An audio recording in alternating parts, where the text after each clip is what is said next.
অহংকারং বলং দর্পম কামম ক্রোধম চ সংশ্রিতঃ মামাত্মপরো দেহেষু প্রদ্বিষন্তভ্য সূয়কঃ।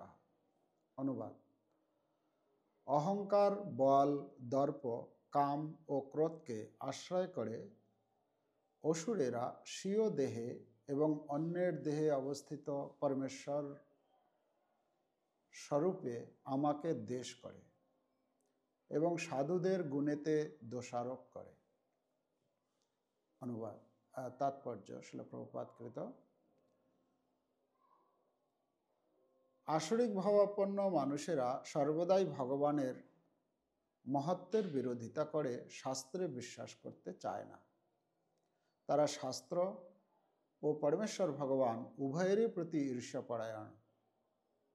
তাদের তথাকথিত জড় প্রতিষ্ঠা, তাদের সঞ্চিত সম্পদ এবং তাদের শক্তি সামর্থ্যই তাদের এই মনোভাবের কারণ। তারা জানে না যে তাদের বর্তমান জীবনটি তাদের পরবর্তী জীবনের প্রস্তুতি স্বরূপ। সেটি না জেনে তারা প্রকৃতপক্ষে তাদের নিজেদের প্রতি এবং অন্য সকলের প্রতি ঈর্ষাপরায়ণ হয়।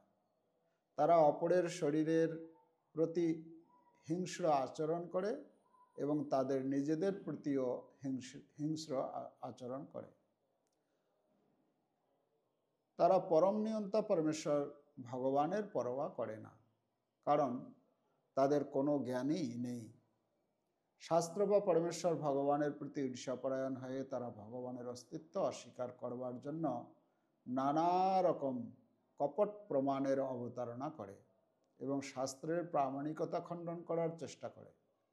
তারা মনে করে যে সব রকম কর্ম করার শক্তি ও স্বাধীনতা তাদের রয়েছে। তারা মনে করে যে যেহেতু শক্তি, সামর্থ্য অথবা বিত্তে কেউই তাদের সমকক্ষ নয়, তাই তারা যা ইচ্ছা তাই করে যেতে পারে। কেউই তাদের বাধা দিতে পারবে না। তাদের কোনো শত্রু যদি তাদের ইন্দ্রিয়পরায়ণ কার্যকলাপে বাধা দিতে চেষ্টা করে, তখন তারা তাদের শক্তি প্রয়োগ করে তাকে সমূলে বিনাশ করার পরিকল্পনা করে। অহংকারং বলং দর্পম কামম ক্রোধম চ সংশ্রিতঃ মামাত্মপরো দেহেষু প্রদ্বিষন্তভ্য সূয়কঃ। এই 16 অধ্যায়ের 18 নম্বর শ্লোকটি অসুর যারা, তারা কার আশ্রয় গ্রহণ করে? আগের শ্লোকে বলা হচ্ছে যে সেই সমস্ত অসুর স্বভাব সম্পন্ন ব্যক্তিগণ আত্মসম্ভাবিতা স্তব্ধ ধনমান মদান্বিতা, ধন মানের দ্বারা, মদের দ্বারা তারা তাদেরকে অনুসরণ করে স্তব্ধ, মানে একদম স্তব্ধ মানে হচ্ছে, স্তব্ধ মানে স্তম্ভ যেরকম একদম স্থির থাকে, মানে তারা কারো কাছে নিজেকে কখনো মাথা ঝুঁকায় না, এমনকি ভগবানের কাছেও মাথা নত করে না। এইভাবে তারা দম্ভের দ্বারা প্রভাবিত হয়ে কি করে? যজ্ঞের আয়োজন করে, যজন্তে, যজ্ঞের অনুষ্ঠান করে। তো এটা হচ্ছে তাদের অবিধিপূর্বক। তার মানে তারা ভগবানের শরণাগত হয় না, স্তব্ধের মতো। তাহলে কার শরণাগত হয়?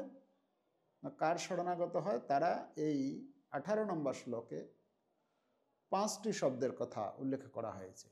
অহংকারম সংশ্রিতা, সংশ্রিতা মনে হচ্ছে আশ্রয় করে, ভগবানের আশ্রয় না করে কার আশ্রয় করে? অহংকারের আশ্রয়, বলের আশ্রয়, দর্পের আশ্রয়, কামের আশ্রয়, ক্রোধের আশ্রয়। তাদের আশ্রয় হচ্ছে কয়টি? 5টি। অনুবাদে বলছেন অহংকার, বল, দর্প, কাম ও ক্রোধকে আশ্রয় করে। তারা এই 5টি জিনিসের উপরে আশ্রয় গ্রহণ করে, যেগুলি হচ্ছে তার ভেতরে রয়েছে। তারা ভগবানের আশ্রয় গ্রহণ করে না, শাস্ত্রের আশ্রয় নেয় না, সাধু আচার্যের আশ্রয় গ্রহণ না করে, তাদের ভিতরে যে রয়েছে অহংকার, বল, দর্প, কাম, ক্রোধ, তার আশ্রয় গ্রহণ করে তাদের কথা অনুসারে তারা যেভাবে প্রেরণা দিতে থাকে সেইভাবে সে জীবন যাপন করতে থাকে। আর এরকম যখন সে করে তখন কি হয়, অন্যের দেহে অবস্থিত পরমেশ্বর ভগবানকে দেশ করে, মানে ভগবানকে দেশ করে, অন্য জীবকেও দেশ করে। সাধুদের গুণেতে তারা দোষারোপ করে, যারা সৎ ব্যক্তি তাদের প্রতি তারা দ্বেষ, তাদেরকে সহ্য করতে পারে না, তাদের বিভিন্ন ভুল, তাদেরকে ভুলভাবে দর্শন করে। এখানে আমরা যদি দেখি, অহংকারম, প্রথম শব্দ দিয়েছে কি, অহংকার। অহংকারের দ্বারা,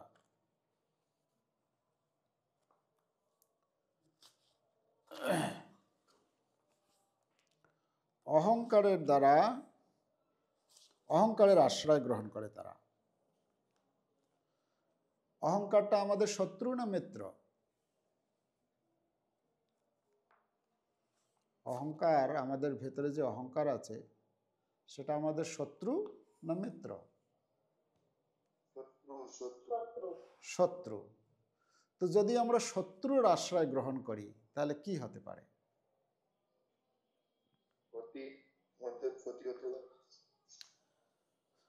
তো শত্রুর আশ্রয় গ্রহণ করে সেই সমস্ত ব্যক্তিরা, তারা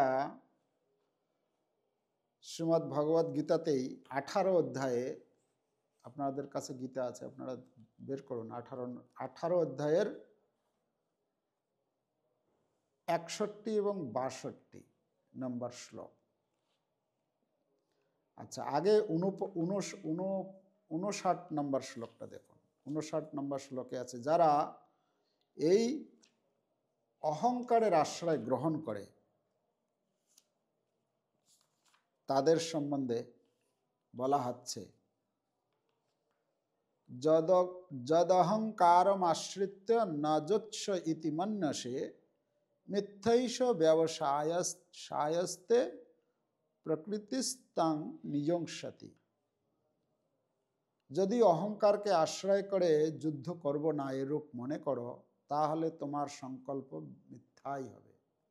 যদি অহংকারকে আশ্রয় করি, আমরা অহংকারকে আশ্রয় নিয়ে যদি আমরা যা কিছু কর্ম করব, তাহলে সেটা কি হবে? মিথ্যায় পর্যবসিত হবে, অর্থাৎ ব্যর্থতায় পর্যবসিত হবে, কারণ তোমার প্রকৃতি তোমাকে যুদ্ধ করতে বাধ্য। তো এখানে অহংকারের যারা আশ্রয় গ্রহণ করবে, যদি আর অহংকারের আশ্রয় গ্রহণ করে যা কিছু করবে সেটা তার ব্যর্থতায় পর্যবসিত হবে। পরে 61, 62, তাহলে কার আশ্রয় গ্রহণ করতে হবে? যদি আমরা অহংকারের আশ্রয় গ্রহণ করি তাহলে আমরা কি শান্তি পাবো না, অশান্ত হয়ে যাব, তাই না? অসফলতা আসবে। তাহলে কার শরণ গ্রহণ করতে হবে? 61 নম্বর শ্লোক, না 61, হ্যাঁ 61 নম্বর। ঈশ্বর সর্বভূতানাং হৃদ্যেশর্জুন তিষ্ঠতি ভ্রামায়ণ সর্বভূতানি যন্ত্ররূঢ়ানি মায়া। তো ভগবানও আমাদের হৃদয়ে আছে আর অহংকারও আমাদের ভিতরে রয়েছে। তাহলে কার শরণ গ্রহণ করব? আমরা ঈশ্বরের শরণ গ্রহণ করতে পারি, আমার ভিতরে যে রয়েছে, আর শত্রু আমার অহংকারও রয়েছে, তারও সেও ভেতরে রয়েছে। তা কার শরণ গ্রহণ করব? 62 নম্বর শ্লোকে বলছেন, তমেব শরণম গচ্ছ সর্বভাবেন ভারত তৎপ্রসাদাৎ পরাম শান্তিম স্থানম প্রাপ্স্যসি শাশ্বতম। হে ভারত, সর্বতোভাবে তার শরণাগত হও। কার শরণাগত? অহংকারের শরণাগত না। কার শরণাগত হতে বলছেন? তার শরণাগত, মানে ভগবানের যে হৃদ্যেশ অর্জুন তিষ্ঠতি, হে অর্জুন, পরমাত্মা রূপে যে অবস্থান করছে তার শরণাগত হওয়ার কথা বলছেন, তার প্রসাদে তুমি পরাশান্তি এবং নিত্য ধাম প্রাপ্ত হবে। তাহলে আমাদের কার শরণাপন্ন হতে হবে? অহংকারের শরণাগত না হয়। কিন্তু যারা অসুর স্বভাব সম্পন্ন ব্যক্তি তারা অহংকারের শরণাপন্ন হয়। ঠিক যেরকম উদাহরণস্বরূপ কংস তার এই মিথ্যা অহংকার যখন এসে শুনল যে সপ্তম গর্ভের সন্তান কি করবে? বধ করবে। তো তখন সে কি করলো?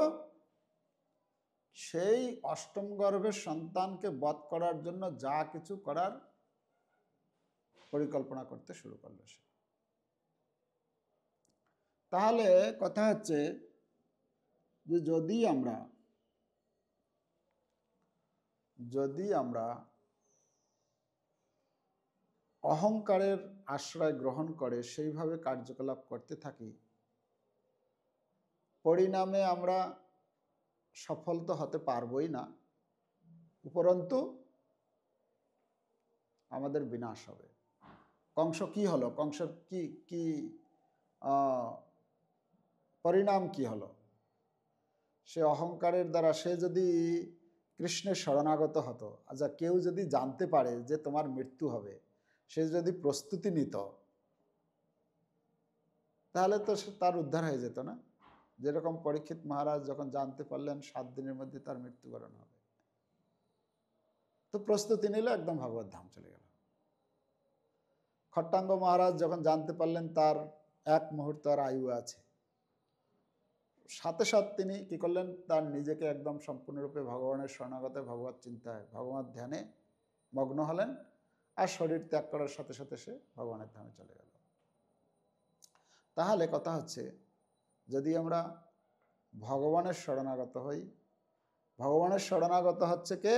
যারা সৎ পরায়ণ ব্যক্তি তারা ভগবানের শরণাগত হয়, আর যারা অসুর স্বভাব সম্পন্ন তারা অহংকারের শরণাগত হয়। যেটা আমরা এখানে অসুরের একটা যে গুণ, সেই অসুররা তারা অহংকারের আশ্রয় গ্রহণ করে জীবনের অসফলতা এবং অশান্তি লাভ করে তারা। এটা ক্লিয়ার? দ্বিতীয় শব্দ হচ্ছে বল। বলম সংশ্রিতা। সংশ্রিতা শব্দটি প্রত্যেক জায়গায় লাগাতে হবে। সংশ্রিতা, বলম সংশ্রিতা, কামম সংশ্রিতা, হ্যাঁ, প্রত্যেকটা শব্দতে সংশ্রিতা মানে আশ্রয় গ্রহণ করে। অসুরেরা কি করে? বলের আশ্রয় গ্রহণ করে। বলের আশ্রয় গ্রহণ করে মানে নিজের শক্তির উপরে সে নির্ভরশীল। আমি করব, হ্যাঁ, প্রভাবিত হয়ে। যেটা আমরা বলের ওপর আশ্রয় গ্রহণ করে, আমরা যখন দেখি রামায়ণে সবথেকে বলবান ছিল কুম্ভকর্ণ, রাবণের ভাই কুম্ভকর্ণ। সে এত বলবান ছিল, সে রামচন্দ্রের সেই অসুর সেনাদেরকে মানে তাকে কোনো ভ্রুক্ষেপে করছে না, এসব কিছু না। যখন লক্ষ্মণ গিয়েছেন তার সামনে, লক্ষ্মণকে বলছেন, না না, তোমার সঙ্গে আমি যুদ্ধ করব না, তুমি রামকে পাঠাও, আমি রামকে বধ করতে চাই। হ্যাঁ, কিন্তু কি হলো পরবর্তীতে?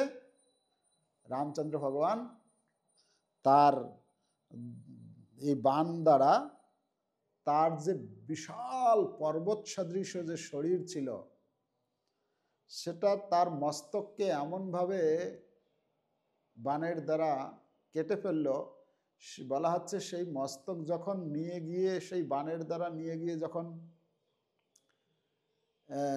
লঙ্কায় ফেলেছে, বলেছে কয়েকটা মানে গগনচুম্বী সেই প্রাসাদের কয়েকটা বিল্ডিং ধ্বস্ত হয়ে গেছে, মানে নষ্ট হয়ে গেছে। মানে কত বড় কিরকম শরীর ছিল তার, চিন্তা করা যায় কত শক্তিশালী ছিল।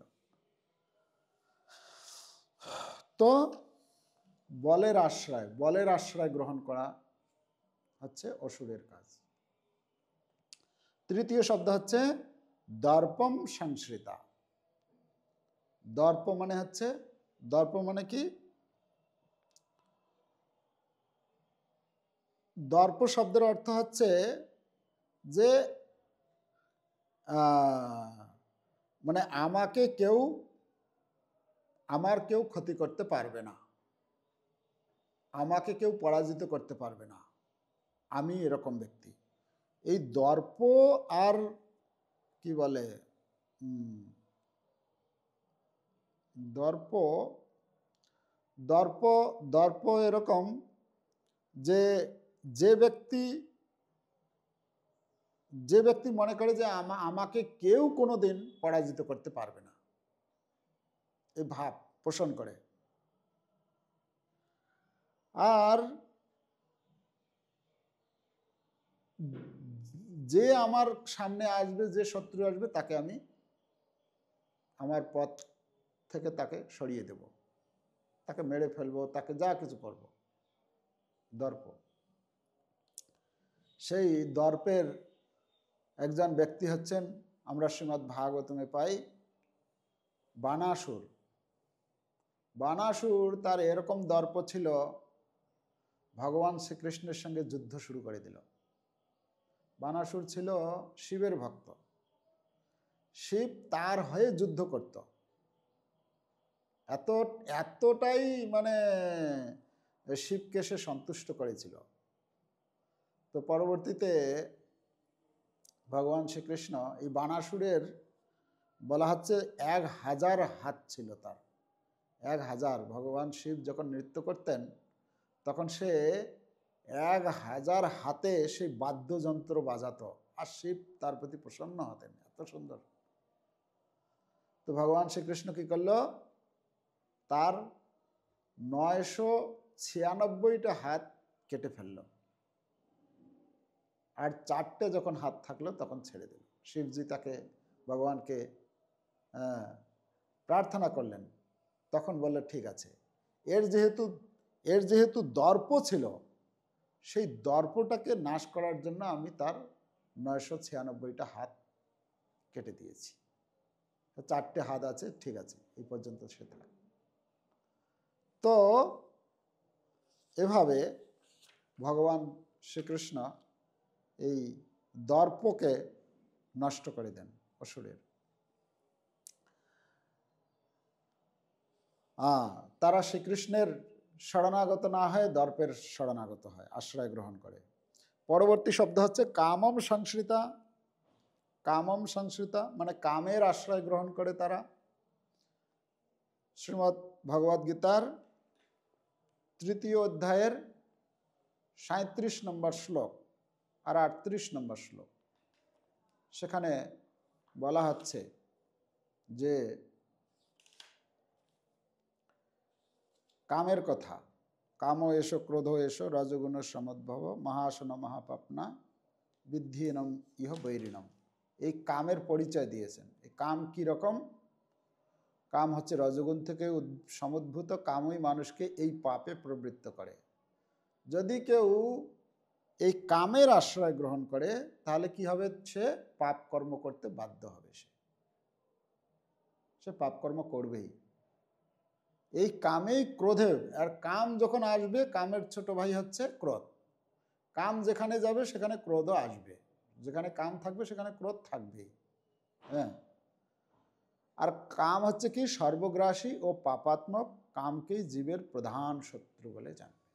তো কামের আশ্রয় যদি গ্রহণ করে, কামম আশ্রিত, কামের আশ্রয় গ্রহণ করলে তার, যেটা আমরা রাবণের জীবনীতে দেখতে পাই, কামম মানে শুধু কাম, কাম তো আছেই, কাম বাসনা, দ্বিতীয়ত কামনা বাসনা, আর যত ইন্দ্রিয় তৃপ্তির জন্য যে সমস্ত বস্তু বা বিষয় যা কিছু, সেটা কামম। ঠিক আছে? রাবণ সেই তার কামনা পূর্ণ করার জন্য তার সর্বস্ব পুরো তার বংশ ধ্বংস হয়ে গেল। তার পরবর্তী শব্দ হচ্ছে ক্রোধম সংশ্রিতা, মানে কাম থাকলে মানে ক্রোধ আসবে, সেখানে ক্রোধের আশ্রয় গ্রহণ করবে। ক্রোধের আশ্রয় গ্রহণ করলে কি হবে? তার ক্রোধের আশ্রয় গ্রহণ করলে আর কি হবে? ভালো তো হবেই না। ক্রোধ যখন উৎপন্ন হয় তখন কি হয়? নিজের সম্পূর্ণ শরীর দূষিত হয়ে যায়, তার ভালো মন্দের বিচার শক্তি সে হারিয়ে ফেলে। হিতাহিত জ্ঞান, হিত অহিত জ্ঞান তখন আর থাকে না। যেটা শ্রীমদ্ ভাগবতমে দশম স্কন্ধে দন্তবক্রের কথা বলা হচ্ছে। দন্তবক্র ক্রোধের দ্বারা প্রভাবিত হওয়ার ফলে ভগবান শ্রীকৃষ্ণের সঙ্গে যুদ্ধ শুরু করলো, আর ভগবান শ্রীকৃষ্ণ তখন তাকে বধ করে দিল। তো এ হচ্ছে ক্রোধ। তার পরবর্তী শব্দ দিয়েছেন কি? মাম আত্মপরদেহেষু প্রদ্বিষন্ত অভ্যসূয়কা। যখন সে এইভাবে এই কামের আশ্রয় গ্রহণ করে, ক্রোধের আশ্রয় গ্রহণ করে, বলের আশ্রয় গ্রহণ করে, তো তার কি হয় না, সে তখন মাম আত্মপরদেহেষু, মানে আমাকে, অন্যের শরীরে যে, প্রত্যেক শরীরে যে ভগবান অবস্থান করছে, হৃদয় অর্জুন তিষ্ঠতি, তো ভগবানের প্রতি সে কি করে? দ্বেষ করতে থাকে। প্রদ্বিষন্ত অভ্যসূয়কা, ভগবদ্গীতা 17 অধ্যায়ের 5-6 নম্বর শ্লোক। 17 অধ্যায়ের 5 আর 6 নম্বর শ্লোকে বলছেন কি?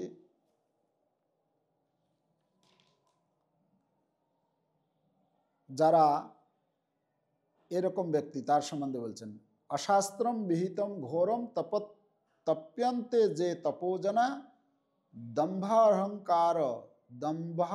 অহংকার যুক্ত কামরাগ বলান্বিতা कर्षयंत शरीरस्थम भूत ग्रामम अचेतसः मम चैवात्म शरीरस्थम तान विद्यासुर निश्चयान। दम्भ ও অহংকার যুক্ত এবং কামনা ও আসক্তির প্রভাবে বলান্বিত হয়ে, দেখুন এই শব্দগুলো কিন্তু আছে এখানে, হ্যাঁ, বলের দ্বারা, কামের দ্বারা, অহংকারের দ্বারা, দম্ভ, সব কথাগুলি আছে। যে সমস্ত অবিবেকী ব্যক্তি তাদের দেহস্থ ভূতসমূহকে এবং অন্তরস্থ পরমাত্মাকে ক্লেশ প্রদান করে শাস্ত্রবিহিত ঘোর তপস্যার অনুষ্ঠান করে, তাদেরকে নিশ্চিতভাবে আসরিক বলে জানবে। তাহলে নিজের শরীরকে কষ্ট দেবে এবং অপরকে কষ্ট দেবে। অশাস্ত্রম বিহিতম ঘোরম, তারা ঘোর তপস্যা করে। ঘোর তপস্যা মানে তারা যে তপস্যা করে, কিসের জন্য তপস্যা করবে? নিজের উন্নতির জন্য না, নিজে শুদ্ধ হবে তার জন্য না। তপস্যার উদ্দেশ্য কি? স্বেচ্ছায় কষ্ট স্বীকার করা। কিসের জন্য? না, ভগবত প্রীতি বিধানের জন্য। আমি কি করে ভগবত ভক্তিতে, আমরা যে তপস্যা করি, সকালবেলা উঠে ঠান্ডা জলে স্নান করে, এই ঠান্ডার মধ্যে লোকে কম্বলের ভেতরে থাকে আর আমরা বসে বসে জপ করি। এই যে আপনারা তপস্যা করছেন, তপস্যা কিসের জন্য করছেন? না, এই জীবনটা আমি যাতে আবার দ্বিতীয়বার যেন আমাকে জন্মগ্রহণ করতে না হয়, আমি যেন এই জন্মে সম্পূর্ণরূপে শুদ্ধ হয়ে ভগবত ধামে ফিরে যেতে পারি, এর জন্য তপস্যা করছি। যদিও সকলেই মানে এর দ্বারা মানে উৎসাহ তাদের বর্ধন হচ্ছে না, তবুও মনে করছে না না ঠিক আছে, ও তো বলার কথা বলতে থাকে। কিন্তু এই যে তপস্যা, এটা হচ্ছে কি আমাদের জীবনটাকে শুদ্ধ করার জন্য। তো এভাবে যখন আমরা করি তখন কি হবে? তখন শুদ্ধ হতে পারবো। কিন্তু অসুরেরা যে তপস্যা করে, তারা কিসের জন্য তপস্যা করে? তাদের তপস্যা হচ্ছে অপরকে কষ্ট দেওয়া আর নিজেকে কষ্ট দেওয়া। যখন তপস্যা করে তখন তো নিজে শরীর কষ্ট হয়, সেই কষ্টটা কি করে? অপরকে কি করে অনিষ্ট সাধন করা যায়। একজন উদাহরণ হচ্ছে শ্রীমদ্ ভাগবতমে দশম স্কন্দের 88 অধ্যায় 88 অধ্যায়ের বৃকাসুর তো সে তপস্যা করছিল। সে চিন্তা করছিল আমি তপস্যা করতে চাই এবং তপস্যা করতে গিয়ে তাড়াতাড়ি সিদ্ধি লাভ হবে এরকম কে আছে। সে চিন্তা করছিল, চিন্তা করতে করতে নারদ মুনির সঙ্গে তার সাক্ষাৎ হয়েছে। নারদ মুনি, আরে আরে দাঁড়ান দাঁড়ান দাঁড়ান, আপনি তো সব জায়গায় যান আর আপনি সব কিছু জানেন, আপনি একটু বলতে পারবেন আমাকে? আমি ভাবছি তপস্যা করব, তো কার তপস্যা করলে? ব্রহ্মা বিষ্ণু মহেশ্বর তিনজন আছে, তো কার তপস্যা করলে আমি তাড়াতাড়ি সিদ্ধি লাভ করতে পারবো? নারদ মুনি বলছেন আচ্ছা। তখন নারদ মুনি তাকে সিদ্ধান্ত দিয়েছেন, দেখো বিষ্ণুর তপস্যা যদি করো তাহলে ফলটা একটু ধীরে ধীরে মানে দেরিতে পাওয়া যায়। বলছে না, তাহলে চলবে না। ব্রহ্মার তপস্যা করলে পাবে, কিন্তু তার থেকে বেশি তাড়াতাড়ি খুশি হয় আরেকজন আছেন, তিনি হচ্ছেন ভোলে বাবা, শিবজি, মহাদেব, দেবাদিদেব মহাদেব, যার নাম হচ্ছে কি আশুতোষ। আশুতোষ মানে আশু মানে শীঘ্রই, তোষ মানে সন্তুষ্ট হয়ে যায়, মানে খুব তাড়াতাড়ি সন্তুষ্ট হয়ে যায়। তার তপস্যা করলে বলছে হ্যাঁ ঠিক আছে, এইটাই তাহলে আমি এটাই করব। সে তপস্যা করতে শুরু। কি তপস্যা? না, যজ্ঞকুণ্ড সাজিয়েছে, সে আহুতি দিচ্ছে। কি আহুতি দিচ্ছে? নিজের শরীরের মাংস কেটে কেটে সেই সোহা করছে। এরকম ঘোর মানে এটা একটা তপস্যা করতে করতে 1 দিন 2 দিন 3 দিন 4 দিন কই আসছে না আশুতোষ। 7 দিনের দিন সে কি করেছে, হাতে সেই খড়গ নিয়েছে আর এক হাত দিয়ে চুলের মুঠি ধরেছে, গলাটাকে কেটে ওই যজ্ঞের মধ্যে দিয়ে দেবে। এখনো আসছে না আমার আরাধ্যদেব। তো জাস্ট কাটতে যাবে আর ওই মুহূর্তেই যজ্ঞ থেকে প্রকট হয়েছেন আশুতোষ ভগবান, দেবাদিদেব। আরে আরে কি করছো কি করছো করছো? না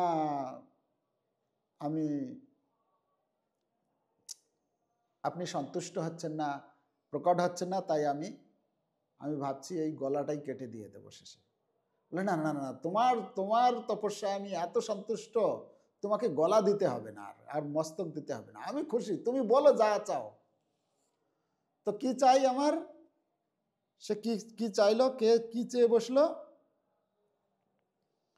না আমি যার মাথায় হাত দেব, মানে ওখানে একটা ঘটনা আছে, মানে শিবজি যখন এসছিলেন তখন চিন্তা করলেন আমি একা একাই কেন যাব, পার্বতীকে সাথে নিয়ে যাই। পার্বতীকে সাথে নিয়ে এসছেন। এই যে ভক্ত, অসুর ভক্ত, সে তপস্যা করেছিল অনেক শক্তি লাভ করবে, সে জগতে তার খ্যাতি বর্ধন করবে ইত্যাদি, তার সেটা প্ল্যান ছিল। কিন্তু যখনই দেখেছে সেই শিবের পাশে সুন্দরী পার্বতী আছে, দেখে তার যে প্ল্যান ছিল, তার যে ভীষণ মিশন সব ভুলে গেছে। ভুলে গিয়ে তখন কি করেছে, না আমি এই সুন্দরীকে চাই আমার। তখন সে চিন্তা করছে, তখন শিবজি বলছেন বলো আমি তোমাকে বরদান দিতে চাই, কি চাও তুমি? বলছেন দাঁড়ান দাঁড়ান, আমি একটু ভেবে চিনতে বলি, কেন কি প্ল্যান করলে আমি এই সুন্দরীকে পেতে পারি। সে প্ল্যান করছে কি করা যায় কি করা যায় কি করা যায়। অসুরের বুদ্ধি কি করবে?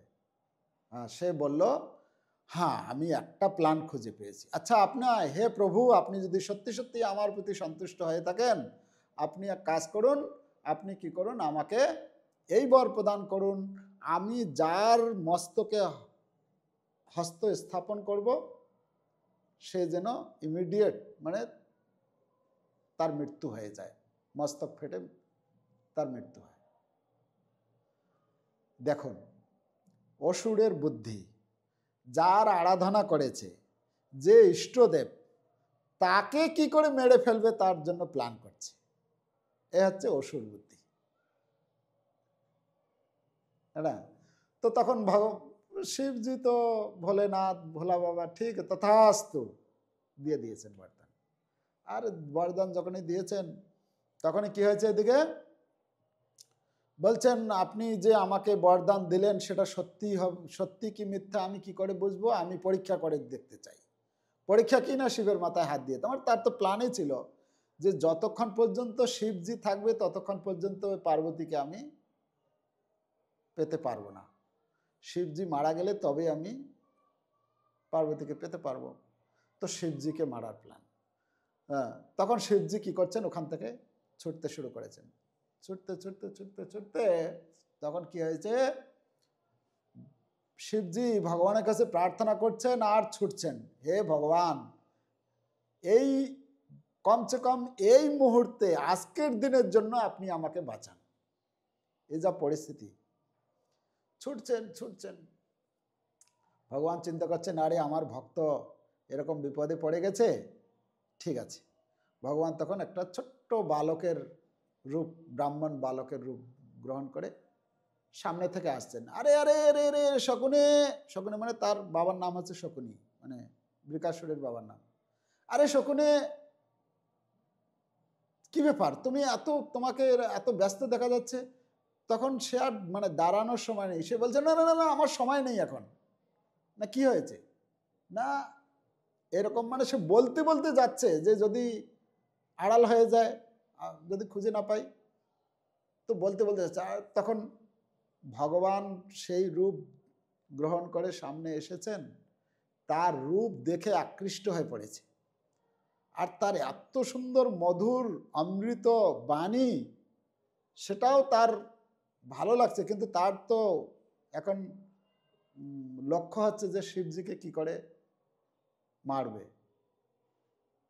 তো ভগবান, যাই হোক ডিটেলস আর বলছি না, এটা অন্য কখনো বলবো কোনো দিন সময় হলে। তো এভাবে ভগবান তখন তাকে প্রলোভিত করে বলছে তুমি, আরে তুমি জানো না সেই শিবজি যবে থেকে ওই যে দক্ষ অভিশাপ দিয়েছে না, তবে থেকে আর এর কোনো মানে তার পাওয়ার সেই যে শক্তি আর কোনো কাজ করে না। তো তুমি এত বড় ভদ্রলোক একজন, তোমার সঙ্গে এরকম বেইমানি করেছে, এটা তো আমিও বিশ্বাস মানে এটা আমি মানতে পারি না। আমি চাইবো তুমি ওকে দণ্ড দাও, তুমি ওকে মারো, যাই করো কিছু, কিন্তু একটা কথা, তুমি কিভাবে তাকে, তখন বলছে এই এই ঘটনা। তখন ঘটনা বলছেন যে আমি যার মাথায় হাত দেবো তাকে আমি, বলছে ওহো তুমি এতটুকু তোমার বিশ্বাস নেই, ওর ওর ওর কথায় এখন আর কোনো পাওয়ার নেই। তোমার যদি বিশ্বাস না হয়, তোমার তো নিজের মাথা আছে, পরীক্ষা করে দেখো না। তখন অসুর সে ভুলে গেছে যে মাথায় হাত রাখলে যে কি হবে। বলছে হ্যাঁ আমারও তো মাথা আছে, বলে তুমি দেখো হাত দিয়ে। তো তখন সাথে সাথে সে মাথায় হাত দিয়েছে আর মাথা ফেটে সে তার মৃত্যু হয়ে গেল সেখানে। তো কথা হচ্ছে এই অসুর হচ্ছে কি, অসুরেরা তপস্যা করে যা কিছু করে তাদের উদ্দেশ্য হচ্ছে অন্যকে কি করে কষ্ট দেবে, বিভিন্ন ব্রত আদি করবে, অনশন করবে, কিসের জন্য, অন্যকে কষ্ট দেবে। তো এটা হচ্ছে অসুরদের কার্যকলাপ। অসুরেরা সবসময় অন্যকে দুঃখ দেওয়ার জন্য তারা এই তপস্যা করে। বা শ্রীমদ্ ভগবদ গীতাতে ৬ষ্ঠ অধ্যায়ের ৩২ নম্বর শ্লোক, ৬ষ্ঠ অধ্যায়ের ৩২ নম্বর শ্লোকে সেখানে বর্ণনা করেছেন যে কি আছে,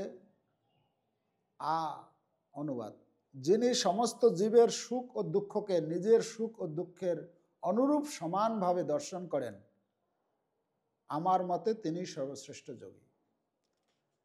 তো অসুরদের অসুরদের অসুরদের চিন্তা ভাবনা কি? অন্যকে দুঃখ দেওয়া। আর ভক্তের ভাবনা হচ্ছে অন্যের সুখ দুঃখকে নিজের সুখ দুঃখ বলে মনে করা। এটা হচ্ছে পার্থক্য। তো এই জন্য যেটা আমরা প্রায় শুনি, এই অসুরেরা বনে যে সমস্ত মুনি ঋষিগণ তপস্যা করতে যেতেন তাদেরকে মেরে ফেলতেন, আছে না? রামায়ণে যদি দেখি বা মহাভারতে দেখি, অনেক রামচন্দ্র ভগবান যখন গিয়েছিলেন বনবাসে, তখন সমস্ত মুনি ঋষিগণ এসে রামচন্দ্র ভগবানকে আবেদন জানালেন যে এরকম আমাদের মুনি ঋষিগণকে যখন তখন অসুরেরা এসে, রাক্ষসেরা এসে খেয়ে ফেলে। তখন ভগবান তাদেরকে আশ্বাস দিয়ে সেই সমস্ত অসুরদেরকে বধ করতে থাকলেন। তো কথা হচ্ছে অসুর স্বভাব সম্পন্ন ব্যক্তি যারা, তারা সর্বদাই কাম ক্রোধ লোভ, কাম ক্রোধ কামম ক্রোধম কি আছে, অহংকারম বলম দর্পম কামম ক্রোধম চাশংসিতা মামাত্মা পরদেহেষু প্রদ্বিষন্ত অভ্যসূয়কা। তারা অহংকারের আশ্রয় গ্রহণ করে, বলের আশ্রয় গ্রহণ করে, দর্প কাম ক্রোধের আশ্রয় গ্রহণ করে। তারা ভগবানের নিন্দা করে আর ভগবানের ভক্তদেরও নিন্দা করে। তারা যা কিছু তপস্যা আদি করে অন্যের দুঃখ কষ্টের জন্যই করে। অপরপক্ষে যারা ভগবানের ভক্ত, তারা ভগবানের আশ্রয় গ্রহণ করে, ভগবানের আশ্রয় গ্রহণ করে ভগবানের আরাধনা করে, ভগবানের ভক্তের আরাধনা সেবা পূজা করে। এভাবে এটাই হচ্ছে পার্থক্য। যারা ভগবানের ভক্ত, ভগবানের আশ্রয় গ্রহণ করে, তারা তাদের জীবন সার্থক করে, ভগবানের কাছে ফিরে যায়। আর অপরপক্ষে যারা অসুর, তারা এই জগতেই জন্ম জন্মান্তর ধরে দুঃখ কষ্ট ভোগ করতে থাকে। হরে কৃষ্ণ কৃষ্ণ কৃষ্ণ হরে হরে, হরে রাম রাম রাম হরে হরে।